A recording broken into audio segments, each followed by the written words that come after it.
Students, आज हम coordinate transformation के बारे में पढ़ेंगे कि कोऑर्डिनेट ट्रांसफॉर्मेशन में जब दो फ्रेम होते हैं उनको आपस में रिलेट करना होता है। उनकी जो घटनाएं होती हैं, इवेंट्स होते हैं, उसमें उनको उसको आपस में मतलब एक फ्रेम में वो इवेंट कैसे दिख रही है और दूसरे फ्रेम में वो इवेंट किस तरीके से दिख रही है, तो उन दोनों को आपस में रिलेट करना होता है। तो उसके लिए हम कोऑर्डिनेट ट्रांसफॉर्मेशन की मदद लेते हैं। सो इसमें हम ट्रांसफॉर्मेशन इक्वेशंस का इस्तेमाल करते हैं।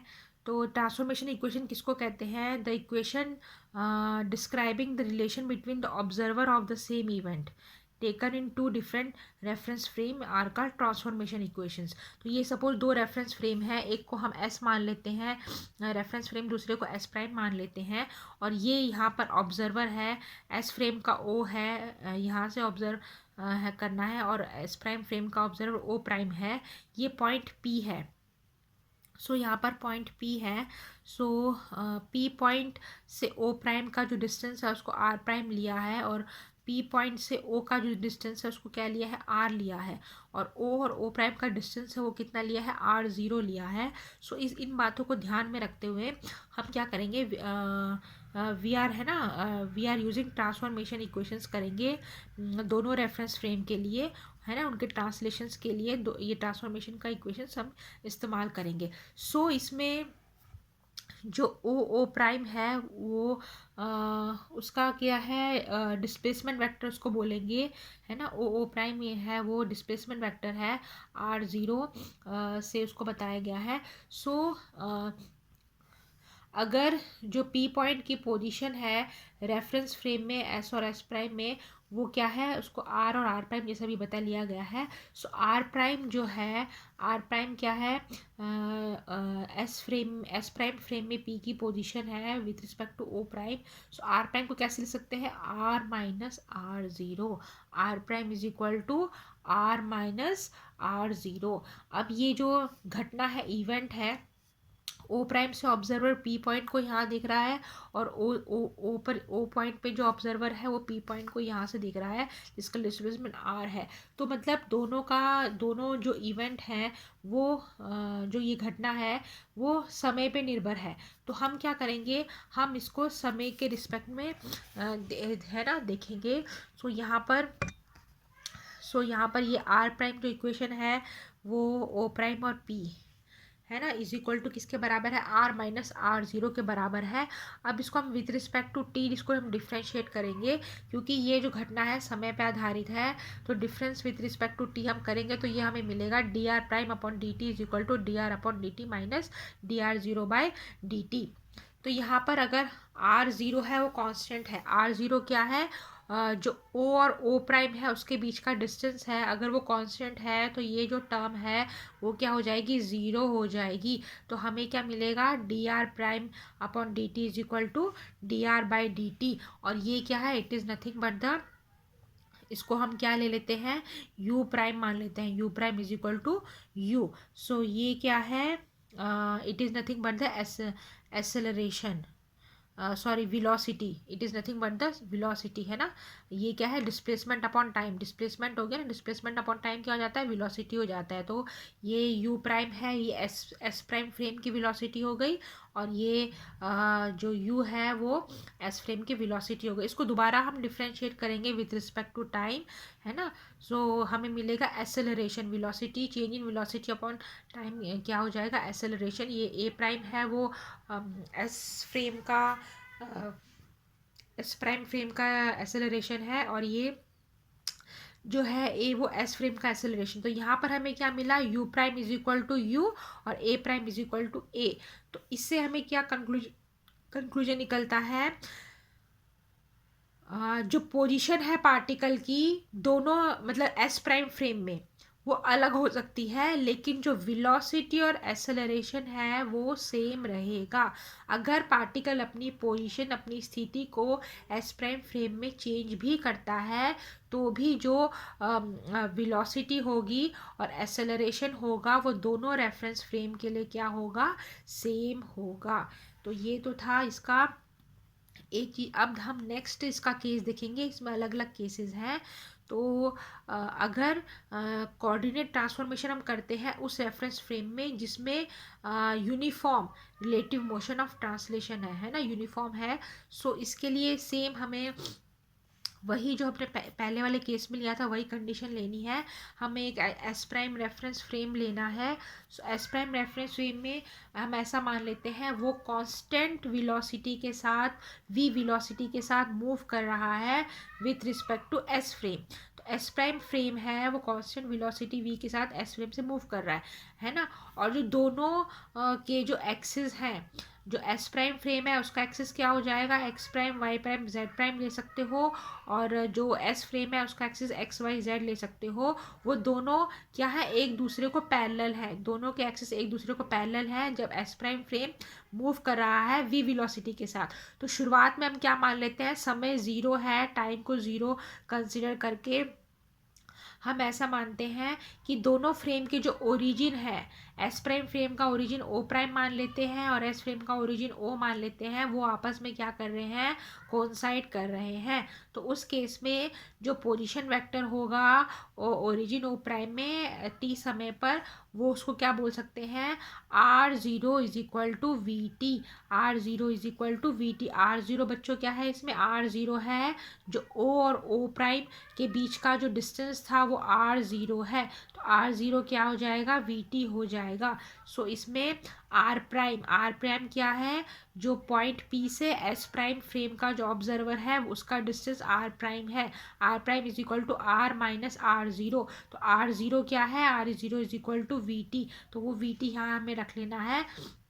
अब ये जो इवेंट घटना हो रही है कि एस प्राइम फ्रेम है वो वेलोसिटी वी के साथ मूव कर रहा है एस प्राइम के साथ, तो वो समय के आधार से पे डिपेंड है। So with respect to time हम डिफ्रेंशिएट करेंगे इसको, तो हमें मिलेगा D R prime upon D T is equal to D R by D T minus D R zero by D T.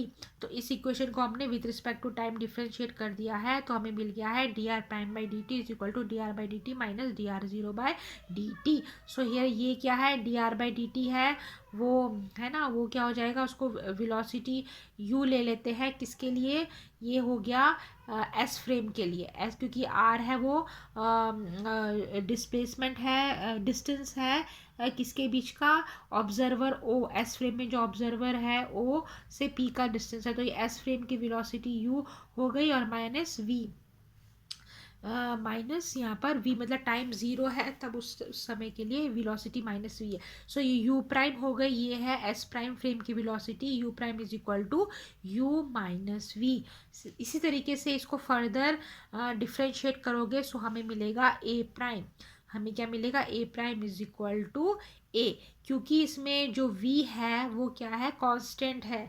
v इसमें क्या है, वो है वो क्या है, कांस्टेंट है, क्योंकि जो एस प्राइम फ्रेम है वो यूनिफॉर्म कांस्टेंट वेलोसिटी के साथ मूव कर रही है। तो कांस्टेंट वाली जो टर्म हो जाती है वो डिफरेंशिएट आफ्टर डिफरेंशिएशन ज़ीरो हो जाती है। किसी भी, हमें पता है किसी भी टर्म का, किसी भी कांस्टेंट टर्म का आप डिफरेंशिएशन करते हो वो ज़ीरो हो जाता है। सो यहाँ पर हमें क्या मिलेगा, A prime is equal to D U by D T, है ना। So A prime is equal to हमें क्या मिला है, यहाँ पर ए मिला है, A prime is equal to A मिला है ना। सो इससे भी क्या कंक्लूजन निकलता है बच्चों, it is also conclude that कि जो केस अभी हम देख रहे हैं जिसमें एक रेफरेंस फ्रेम एस प्राइम है वो दूसरे रेफरेंस फ्रेम के से विद कांस्टेंट वेलोसिटी से मूव कर रहा है, तो उसमें भी जो एक्सेलरेशन होगा पार्टिकल का, अगर पार्टिकल अपनी पोजीशन भी चेंज करता है so A prime is acceleration क्या होगा, सेम होगा। So this is the conclusion at constant velocity. Next इसमें केस है transformation in an incline plane. Transformation है, इंक्लाइन प्लेन है, उसमें ट्रांसफॉर्मेशन किस तरीके से होगा वो हम देखेंगे। सो इंक्लाइन मीन्स क्या हुआ वो हमें समझने की ज़रूरत है। इंक्लाइन मीन्स दो रेफरेंस फ्रेम है, सपोज़ ये देखो यहाँ पर ये पिक्चर देखोगे आप, सो ये जो देखोगे ये है एस फ्रेम है, ठीक है, एस फ्रेम है, एस हो गया, एस फ्रेम के कोऑर्डिनेट हमने ले लिए वाई, एक्स और जेड, और दूसरा ये एस प्राइम फ्रेम है, वाई प्राइम, एक्स प्राइम और जेड प्राइम। तो इसमें पहले हम टू डायमेंशनल देखेंगे। तो टू डायमेंशनल में क्या है, सपोज ये पॉइंट P है किसी S फ्रेम में, ठीक है, S फ्रेम है एक्स वाई जेड जिससे कोऑर्डिनेट है, उसमें पॉइंट P है। तो उसके जो कोऑर्डिनेट्स होंगे जिसमें उसकी पोजीशन बताएगा वो हम एक्स वाई और जेड होंगे। तो अब इसमें जो दूसरा रेफरेंस फ्रेम है एस प्राइम, वो एंगल बना रहा, वो इंक्लाइंड है इसके साथ, ठीक है, मतलब उसका ओरिजिन तो कौन साइड कर रहा है, ओरिजिन कौन साइड कर रहा है, लेकिन एस फ्रेम के साथ इंक्लाइंड है, मतलब वो उसके जो दो एक्सिस है एक्स और वाई एक्सिस, उसके साथ जो एस प्राइम फ्रेम है उसके जो वाई प्राइम और एक्स प्राइम कोऑर्डिनेट है वो थीटा एंगल बना रहे हैं, और जेड प्राइम क्या है, कौन साइड कर रहा है, ठीक है। तो ये टू डायमेंशनल ट्रांसफॉर्मेशन इसमें यूज होगा, है ना। सो इसमें थीटा जो एंगल बना रहा है, तो अब इसमें हम देखेंगे थीटा एंगल बना रहा है। सो इसमें अब हम यहाँ पर आप नोटिस करोगे ये पी बी, ठीक है, जो पॉइंट P है, पार्टिकल या कोई भी बॉडी है यहाँ पर P पॉइंट पे है, वो S फ्रेम के Y के साथ B पॉइंट पे यहाँ पर सीधा लाइन खींचोगे तो B पॉइंट पे इंटरसेक्ट कर रही है और यहाँ पर A पॉइंट पे इंटरसेक्ट कर रही है। तो यहाँ पर PB है, PB को आप X ले सकते हो, और PA है, पी बी एक्स है, मीन्स दिस वन एक्स, ठीक है, स्मॉल एक्स इसको लेना है, ये स्मॉल एक्स बनाना है आपने, और पी ए है वो क्या है, वाई है, पी ए कितना है इसमें, वाई है। और यहाँ एक चीज़ नोटिस करो, P B is equal to O A, P B है वो ओ ए के बराबर है, तो पी बी एक्स है तो ओ ए भी क्या हो जाएगा इसमें, एक्स हो जाएगा। उसी तरीके से पी ए इसमें वाई है तो ओ बी भी क्या हो जाएगा, वाई हो जाएगा, ये इसकी लेंथ है। इसी तरीके से ये तो एस फ्रेम के लिए था।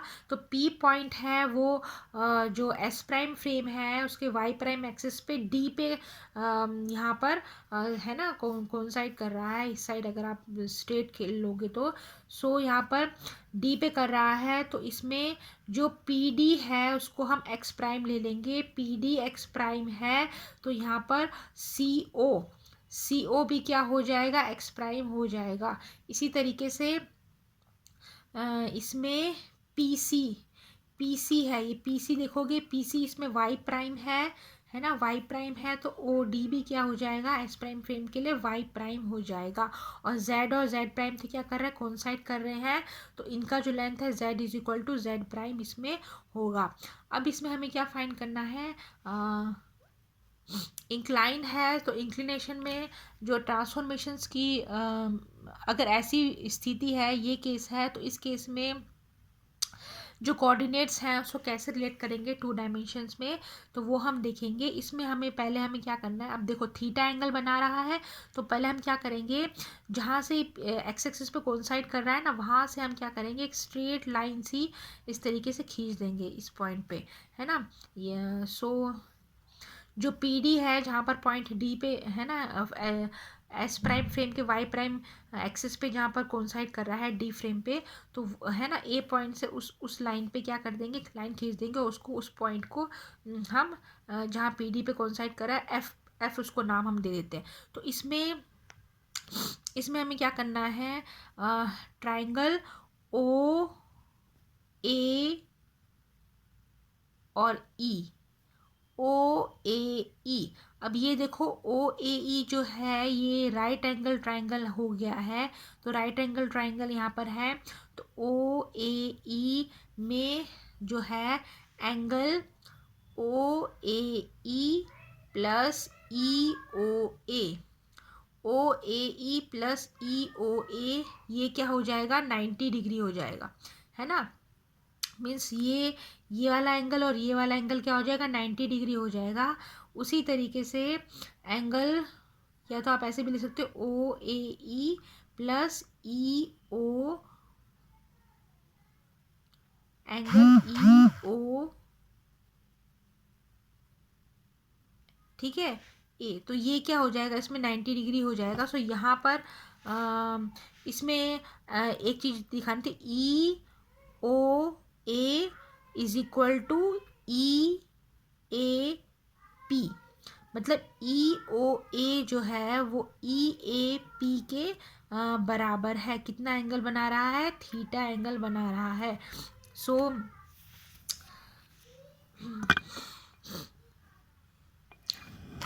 यहाँ पर अब यहाँ पर हम क्या करेंगे, इधर हमें रिलेट करना है साइड्स को हम, तो कॉस थीटा उसी ट्राइंगल में कॉस थीटा और साइन थीटा लगाएंगे। तो कॉस थीटा क्या होता है, कॉस थीटा होता है base upon hypotenuse, base upon hypotenuse होता है, और साइन थीटा होता है, वो होता है परपेंडिकुलर अपॉन हाइपोटेनियस। तो यहाँ पर हम इसी ट्राइंगल में हम कॉस थीटा और साइन थीटा लगाएंगे। तो यहाँ पर आप ये जो ट्राइंगल है हमने जो लिया था ई ओ ए वाला, इसमें आप कॉस थीटा लगाओगे, तो कॉस थीटा लगाओगे तो ये क्या हो जाएगा, ये यहाँ पर राइट एंगल है ओ ई बाय ओ ए, ओ ई बाय ओ ए, क्योंकि कॉस थीटा होता है बेस अपॉन हाइपोटेनियस। तो ये इसका बेस है, ये बेस हो गया, ये हाइपोटेनियस हो गया, तो ये हो जाएगा ओ ई अपॉन ओ ए। अब यहाँ पर ओ ई क्या है ना, ओ ई अपॉन ओ सॉरी ओ ए क्या है, ओ ए इज क्या है, एक्स है, ओ ए एक्स है, तो ये हो जाएगा ओ ई हमें मिलेगा O E is equal to x cos theta. ठीक है, क्योंकि हमें इसमें ओ ई की वैल्यू हमें फाइंड करनी थी, इसलिए हमने कॉस थीटा इसमें लगाया है। दूसरा हमें इसमें ए ई को भी हमें मालूम करना है, तो ए ई मालूम करने के लिए हम साइन थीटा लगाएंगे। तो sine theta is equal to A E upon O A E upon O A, तो ओ ए अगेन इसमें क्या है, एक्स है, तो A E is equal to X sine theta. इसी तरीके से एक ट्राइंगल हमने ये लिया है, दूसरा हम इसमें लेंगे triangle F A P, F A P इसमें हम लेंगे। सो इसमें अगेन इसमें हमें कॉस थीटा और साइन थीटा लगाना है, क्योंकि इसमें हमें ए एफ की वैल्यू चाहिए और पी एफ की हमें वैल्यू चाहिए। तो पहले हम ए एफ की वैल्यू फाइंड करेंगे, तो ए एफ की वैल्यू फाइंड करने के लिए कॉस थीटा में लगाएंगे, तो cos theta is equal to A F upon A P, A F upon A P. इसी तरीके से साइन थीटा लगाएंगे तो P F upon A P, है ना, तो हमें क्या मिलेगा, साइन थीटा। सो वो हो जाएगा आपको इस तरीके से मिलेगा। देखो दोनों ट्राइंगल में हमने लगाया है। सो यहाँ पर हमें मिला O E is equal to x cos theta, A E is equal to X sine theta, और यहाँ पर ए एफ हमें मिलेगा Y cos theta, P F is equal to Y sine theta. So इसमें बच्चों एक्स प्राइम जो है, ex prime क्या है, एक्स प्राइम को हम क्या ले सकते हैं, यहाँ पर देखेंगे हम, यहाँ पर आप देखोगे ये जो एक्स प्राइम है ये क्या है, पी डी है ना, पी डी है, और पी डी को हम क्या ले सकते हैं, पी डी को ले सकते हैं P F plus F D, P F plus F D. So वही चीज़ यहाँ पर ली है, x prime is equal to P D plus P D जो P F plus F D है। सो एफ डी है वो ओ ई के बराबर है ना। सो इसमें वैल्यू डाल देनी है पी एफ और ओ ई जो हमने फाइंड करी थी, पी एफ ये है, सो ये हमें मिलेगा X prime is equal to x cos theta plus Y sine theta.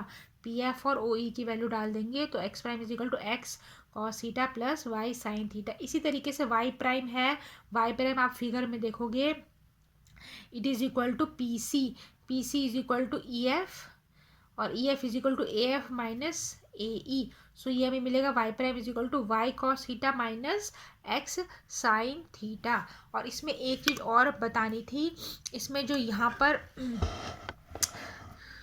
ये जो हमने ट्रायंगल कंसिडर किया था, यहाँ मैंने अभी नोटिस करा है। सो आप इसको यहाँ पर मिसप्रिंट है, तो ये ई ओ पी नहीं आएगा यहाँ पर इस तरीके से ई ओ है ना, ये आप हटा देना इस लाइन को। You have to consider just this, आपको सिर्फ यही लेना है, O A E plus E O A is equal to 90 degree, और यहाँ पर आएगा angle O A E plus E A P,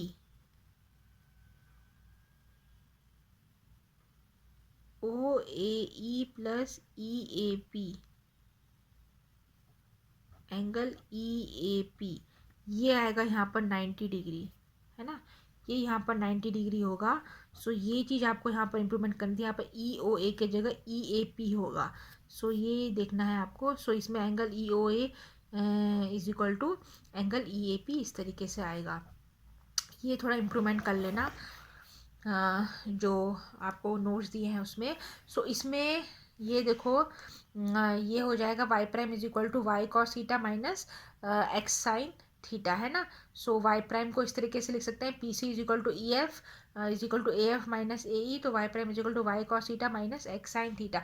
अब इसमें जो ये इक्वेशन है एक्स प्राइम और वाई प्राइम वाली, इसको हम ऐसे भी लिख सकते हैं। देखो यहाँ पर क्या लिखा है, x prime is equal to x cos theta, इसमें क्या है, थीटा है एक्स प्राइम ओ एक्स का angle, X prime O X वाला एंगल वो थीटा है, और यहाँ पर एक्स प्राइम ओ वाई वाला है वो साइन थीटा वाला एंगल है। फिगर में आप देखोगे तो एक्स प्राइम ओ वाई है वो साइन थीटा वाला है, और जो कॉस थीटा है वो X prime O X. Similarly Y prime के लिए कॉस थीटा वाला Y prime O X plus जो साइन थीटा वाला है वो वाई प्राइम ओ वाई है। सो इसमें ये जो चारों इक्वेशन है 3, 4, 5, 6, इसको क्या कहा जाता है, कोऑर्डिनेट ट्रांसफॉर्मेशन। जो इंक्लाइंड रेफरेंस फ्रेम है 2 डायमेंशन के लिए, तो उसको इन इक्वेशंस के द्वारा 1, 2, 3, 4 इन इक्वेशन के द्वारा उसको रिप्रेजेंट किया जाता है। अब इसी तरीके से 3 डायमेंशन है, 2 डायमेंशन में जेड प्राइम था वो कौन साइड कर रहा था, अगर जेड प्राइम भी है ना, एक रेफरेंस फ्रेम का, वो दूसरे रेफरेंस फ्रेम के साथ एंगल बना रहा है। सो वही चीज़ इसमें लेनी है। तो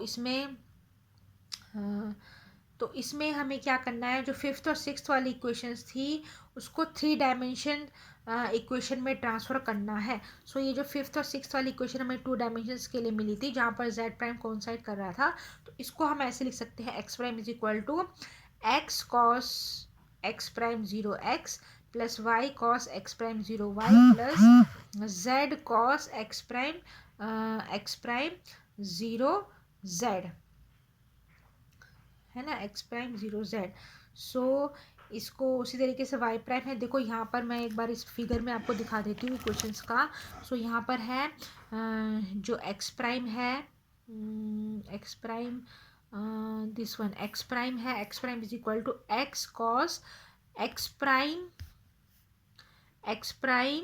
0 एक्स, एक्स प्राइम 0 एक्स, है ना, x prime plus Y cos x prime 0 y.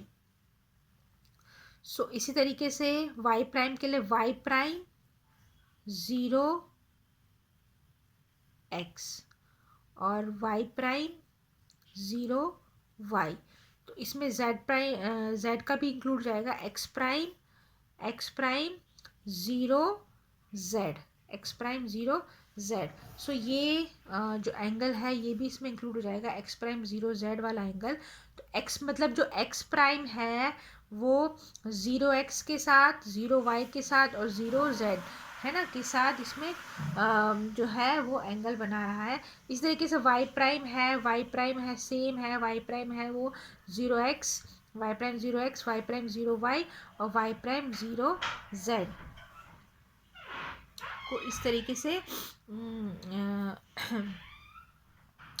सो इसमें बना रहा है। सो इसमें इसी तरीके से जेड प्राइम है वो उसका हो जाएगा X cos Z prime 0 X Y cos Z prime, जो जेड प्राइम एक्सिस है 0 वाई के साथ, है ना, Z cos Z prime 0 Z के साथ इसमें एक्सिस बना रहा है। सो इसमें जो unit vector X Y Z है उसके यूनिट वेक्टर क्या हो जाएंगे, आई जे के। यूनिट वेक्टर क्या होते हैं, जो डायरेक्शंस बताते हैं, आई जे के हो जाएंगे, और X prime Y prime Z prime के लिए ले जाएंगे आई प्राइम जेड प्राइम और के प्राइम हो जाएगा। सो इसमें देखोगे आप, इसमें ये जो कॉस एक्स प्राइम 0 एक्स है it is nothing but the, इसको डॉट प्रोडक्ट हम ले सकते हैं, है ना, इसको हम क्या ले सकते हैं, डॉट ले सकते हैं। तो ये क्या हो जाएगा, आई प्राइम डॉट आई। तो ये हो जाएगा A11 कॉफिशेंट हो जाएगा। उसी तरीके से कॉस एक्स प्राइम 0 वाई है, ये I prime dot J is equal to A12 coefficient हो जाएगा, ये वाली टर्म। और तीसरी टर्म है कॉस एक्स प्राइम 0 जेड, ये इसका यूनिट वेक्टर है i prime i cap prime minus k cap is equal to A1 3 हो जाएगा। इस तरीके से इनके भी लेने हैं। सो लास्ट में हमें इसको ट्रांसफॉर्मेशन से हमें पता है कोई भी दो या से ज़्यादा इक्वेशंस को हमें एक साथ सॉल्व करना होता है तो मैट्रिक्स के फॉर्म में उसको लेके लिखते हैं। तो यहाँ पर X prime Y prime Z prime हो जाएगा और ये हो जाएगा A11 A12 A13 A21 A22 A23 इस तरीके से। सो ये जो तीनों जो है ना इंक्लाइंड है एंगल बना रहे हैं उसको इस तरीके से 3 डायमेंशन में रिप्रेजेंट किया। तो यहाँ पर सो A11 A12 A13 के ये A21 A22 A23 A31 A32 A33 ये क्या है कोफिशिएंट्स हैं।